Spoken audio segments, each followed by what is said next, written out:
It started with a simple inconvenience that grew into a weekly frustration. My assigned parking spot sat directly in front of my townhouse, clearly marked with my unit number. Yet, every Friday evening, Karen's SUV appeared in my space.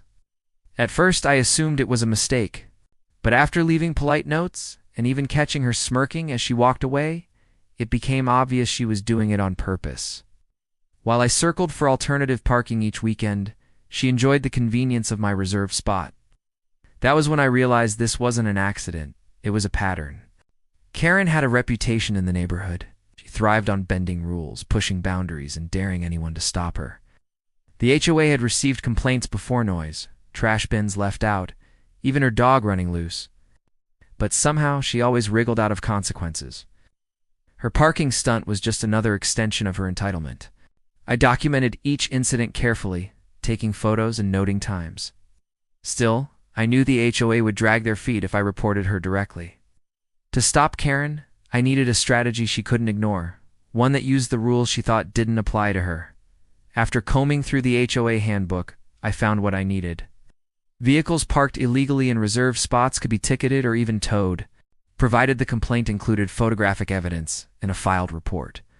Better yet, repeat offenders risked fines. The plan was clear.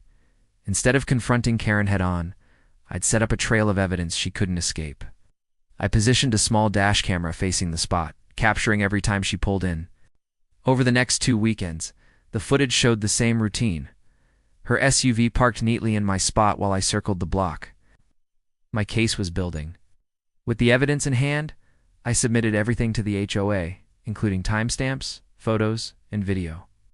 Their response was slow, as expected, but this time they couldn't deny what was in front of them. They issued Karen a warning letter, but she brushed it off, parking in my spot the very next weekend. I wasn't surprised. If anything, I had counted on her arrogance. What she didn't know was that the HOA had already authorized towing for any further violations. I simply waited, watching as she repeated the same move, unknowingly walking straight into the trap I had set. That Friday evening, Karen strutted across the lot and parked her SUV in my spot again. I waited quietly, not saying a word, just recording as usual. The next morning, I called the towing company listed in the HOA's directory, provided the paperwork, and stepped back as the truck pulled in. Neighbors peeked through blinds as the SUV was hooked up and hauled away.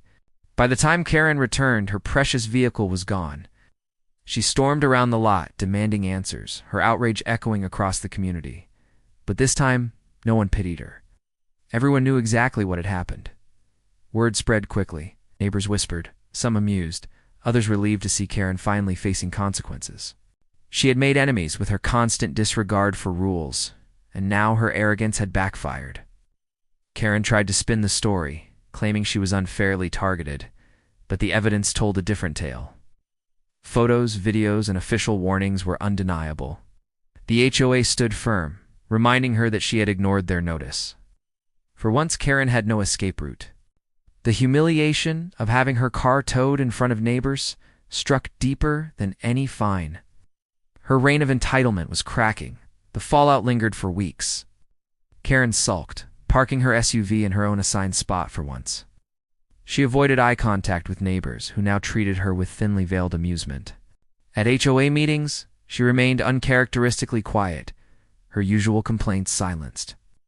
My parking spot, once the battleground, was finally mine again, untouched and respected. What had been a simple act of entitlement had turned into her public embarrassment, though she pretended nothing happened.